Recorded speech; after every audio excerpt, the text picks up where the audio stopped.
ఒక నకిలీ డాక్టర్ చేసిన నిర్వాకానికి నిండు ప్రాణం బలై ఇద్దరు చిన్నారులు అనాథలైన హృదయ విదారక ఘటన ములుగు జిల్లాలో చోటు చేసుకుంది. అబ్బాపూర్ గ్రామంలో నివాసం ఉంటున్న లావణ్య, రవి దంపతులు కూలి పనులు చేసుకుంటూ కుటుంబాన్ని పోషించేవారు. గతేడాది గుండె పోటుతో కుటుంబ పెద్ద రవి మృతి చెందాడు. దీంతో లావణ్య కూలి పనులు చేస్తూ ఇద్దరు పిల్లల్ని చదివిస్తోంది. గత 2 రోజుల క్రితం లావణ్య విష జ్వరంతో అస్వస్థతకు గురైంది. దీంతో ఆమెను వైద్యం నిమిత్తం ములుగు జిల్లా కేంద్రంలోని ఒక ప్రైవేట్ హాస్పిటల్కి తరలించారు.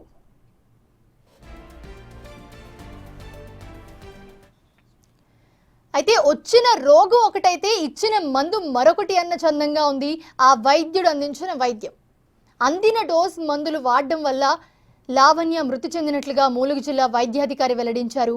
అయితే ఒక వ్యక్తి మృతి చెందితే కానీ ములుగు జిల్లా వైద్యాధికారులకు ఆ ప్రైవేట్ హాస్పిటల్కి అసలు అనుమతులే లేవని తెలిసొచ్చిందప్పటికీ ములుగు జిల్లా వైద్యాధికారుల నిర్లక్ష్యం, నకిలీ డాక్టర్ వైద్యం వెరసి లావణ్య ప్రాణాలు పోయాయి.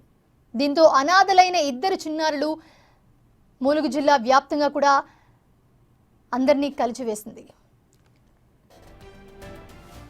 మా డాడీ పేరు రవి.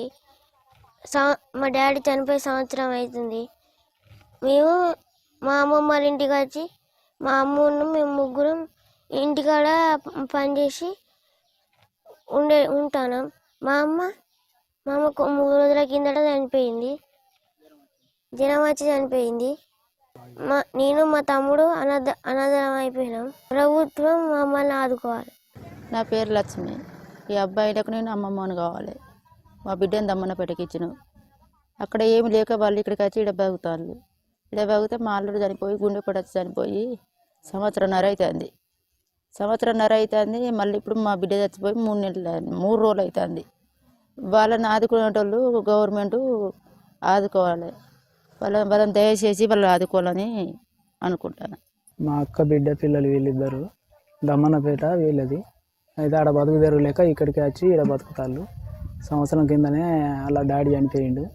ఇప్పుడు మళ్ళీ 3 రోజుల కింద వాళ్ళ మమ్మీ చనిపోయింది. వాళ్ళ ఇద్దరు పిల్లలు అనాథలు అయిపోయిండు. వాళ్ళ అమ్మమ్మ కూడా సాదే విధి అవపడతలేదు. మీరు ప్రభుత్వం కూడా ఏమన్నా సాయం చేయాలి.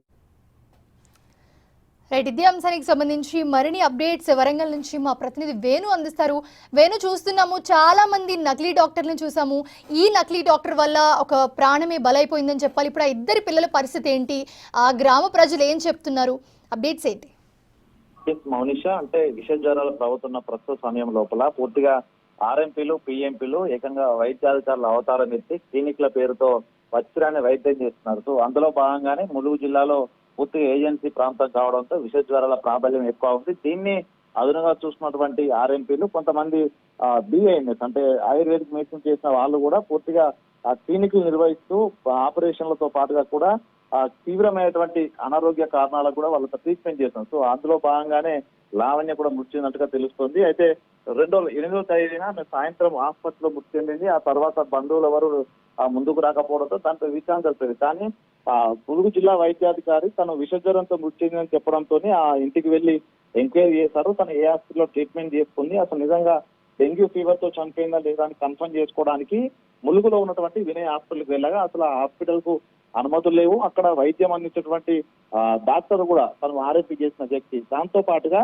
తన ట్రీట్మెంట్ ఏమి ఇచ్చామని చెప్పి తనను విచారణ చేయగా పూర్తిగా నిబంధనలకు విరుద్ధంగా ప్రోటోకాల్ ప్రకారం కాకుండా హై డోసెస్ ఇవ్వడం కారణంగానే తాను చనిపోయిందంటూ కూడా వైద్యాధికారులు భావిస్తున్నారు. దీనిపై ఫిర్యాదు, అంటే ఎవరైతే చనిపోయిన బాధితురాలు ఉందో ఆ బాధితురాలకు సంబంధించిన కుటుంబ సభ్యులు ఫిర్యాదు చేస్తే చర్యలు తీసుకుంటామని చెప్తున్నారు. కానీ ఇప్పటివరకు సుమోటోగా వైద్యాధికారులు కూడా ఎటువంటి చర్యలకు తీసుకోలేదు. అంటే దీన్ని బట్టి చూస్తే పూర్తిగా వైద్యాధికారులకు తెలిసే ఇట్లా ఇష్టారీతిన ఆర్ఎంపీలు, పిఎంపీలు ఆ గ్రామాల లోపల క్లినిక్ల పేరుతోని అమాయక ప్రాణాలతో ఆడుకుంటున్నట్లయితే తెలుస్తుంది. మొత్తానికి ఈ ఘటన కారణంగా ప్రస్తుతం గత ఏడాది తండ్రిని కోల్పోయిన పిల్లలు ఇప్పుడు ప్రస్తుతం తల్లిని కూడా కోల్పోయి పూర్తిగా ఇద్దరు పిల్లలు కూడా అనాథాలుగా మారి అమ్మమ్మ ఇంటి దగ్గర ఉంటున్నారు. కానీ తాను కూడా వృద్ధురాలని నేనేం చేయలేను, ప్రభుత్వం ఆదుకోవాలంటూ కూడా ఆమె కూడా కంటతడి పెడుతూ చెప్తున్న పరిస్థితి కనిపిస్తుంది. సో మొత్తంగా ఇట్లాంటి అనుమతులు లేనటువంటి ఆసుపత్రులు, పూర్తిగా క్వాలిఫికేషన్ లేని నకిలీ వైద్యుల కారణంగా జరిగే ఇట్లాంటి చావును అరికట్టాలనేటువంటి డిమాండ్ అయితే ములుగు జిల్లా వ్యాప్తంగా వినిపిస్తా ఉంది. Mounisha, right, thanks for the updates Venu.